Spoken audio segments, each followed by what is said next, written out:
तार बाबू ही तारा के बड़े बड़े खिलौना लेके आई हैं।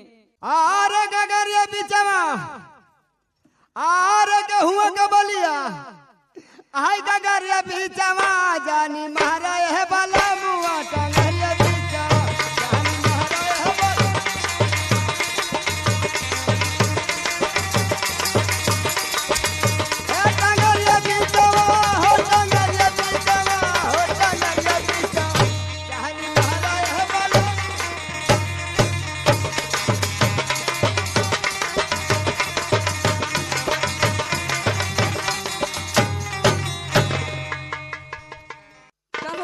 का कमा के अरे का करी रे काम धाम ना चलत रहा काम धंधा चलत रहा का करी बैठ के खात हई ए मारे कले चल चली तनी तोरहु हाल चल ले ले तोरे बिना हमार दिल ना लगत रहा। अच्छा हां तो देखा तारा हाँ। कितना सुंदर बबुआ जन्मल बा।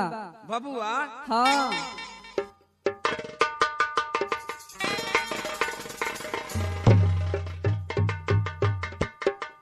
कोरे का हो ई बबुआ कहाँ थे रे? ई बबुआ कहाँ से? हाँ ए भगवान ई तोहरे ना बबुआ बा। हमार बबुआ भाई तब का अरे बाप बाप करे कम महीने में बबुआ होला तनी हमको बताओ तो क महीना में होला? क महीना में होला? तारा के नहीं मालूम कि क महीना में होला? हमारा के पता है। हाँ कोरे हमार तो 3 महीना बियाह भइले भयल है इतने 3 महीना में लड़का कहाँ से आगल? ओ लगा थे नहीं हरवा से लेके आए बक्सवा बन के बक्सवा में रख के नहीं तो कैसे कैसे भयल 3 महीना में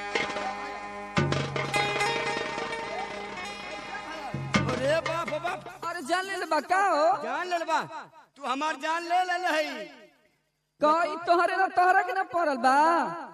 हाई हाँ अरे सारा हमारे पड़ल है और ई का ये बता 3 महीना में लड़का कैसे भयल? कैसे कैसे भया? भले 3 महीना में बियाह हमारा भल 3 महीना बिहवा तब वो 6 महीना में अरे आ 3 महीना का बबुआ बा ना 9 महीना हो गई। पागल भाई ले हम अपन खाली जोड़ब अरे 3 महीना रुक एकर फैसला प्रधानवा करी तो बोलाए प्रधान जी के वे फैसला करिए। प्रधानवा बोला हाँ प्रधान जी के बोलाई।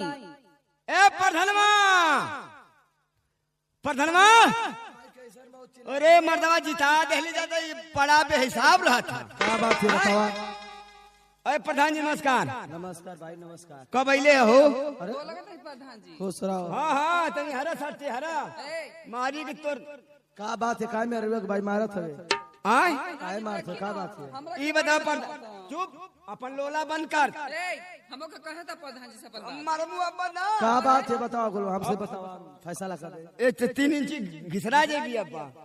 अच्छा ये बता खा ले जान जाइए मुंह चुप करिए जौन अब इन ले ले रहा 3 महीना का लड़का बक्सा में लेके घूमत हिया। का बात है बताओ? प्रधान जी देखा हमार बियाह भइले 3 महीना भया तू आर कसम खा के कहा था तू जल्दी चली जा हमन का फैसला कह के घर है तू का पूछला हम तो जाने ऊपर हम के ना वो प्रधान जी तू चल जे बात ऐसा प्रधान के मिली कहा?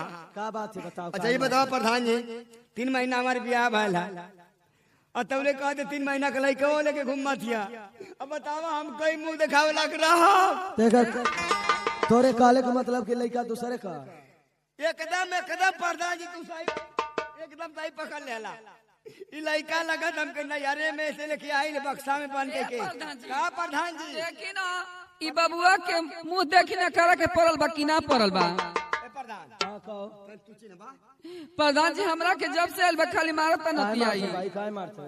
ये बतावा तोहरे 3 महीना में लड़का हो जाई? अब हम फैसला कर देते काहे इतना घबरा लो? तोहरे हो जाई बतावा नहीं 3 महीना में होई तोहरे? नहीं एकरे कैसे बाजे तोहरे ना होईता कैसे भइल फैसला का के जाईबा तोहरी बहन की? अरे ए प्रधान जी के गाड़ी दिहल जाला जी प्रेम से प्रधान जी अच्छा ये बता कि तोर बियाह भइले कितना दिन होगा? 3 महीना 3 महीना। हां आ तोर बियाह रे 3 महीना हमरो भइल बा प्रधान जी। आ लड़का कितना दिन का? लड़का 3 महीना के बाद तो 3 3 6 3 9 हां ठीक था 9 महीना का पूरा। कैसे पूरा 3 महीना तोर ए बिया तोर भइल बा। माटी लागो 3 महीना तार बिया भई आ 3 महीना हमार आ 3 महीना 3 महीना के लइकवा बबुआ बा त ना भगल 9 9 महीना महीना होगा।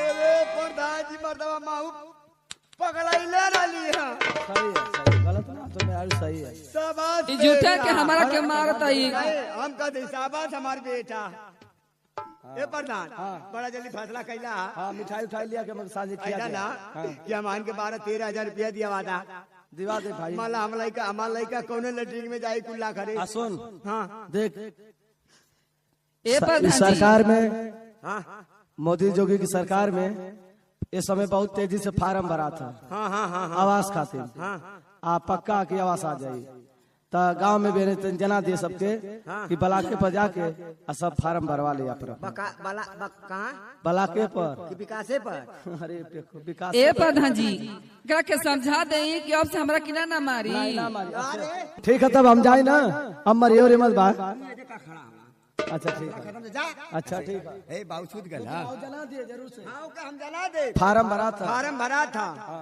आवास मिली लटरिंग मिली आवासों भी मिली। आवास मिली अच्छा प्रधान जी हाँ, प्रधान जी हाँ प्रधान जी जा ए का हो बाबू छूट गया नहीं हो अभी तो जगते बा ल तनी तू के खिलाला दा जल्दी से एक सुता दे चल जोड़ खाए चल जा खाली हर घरी अंडे बंडे बात करेला दे माऊ लइका खिला ले हेलो तोरे लइका बा ना आवा ओ लाल आवा आवा ओ 3 महीना में पैदाइश लाल एक नाम का रखी रे अमरीश पुरी ना हो हाँ गोविंदा अरे करीब माई के गोविंदा अबे गाड़ी दे दो लइका के ठीक है हाँ चला ये लड़का के जल्दी से के यूरिया और खिया के सयान के दूध पिया के सान कर की यूरिया खिया के अरे धान के ऊपर बढ़ेला तीना बढ़ जाई धान के नियर ला के चला बजावा आके जल्दी सुता दे हाँ ठीक बा फिर हम मेहनत करत है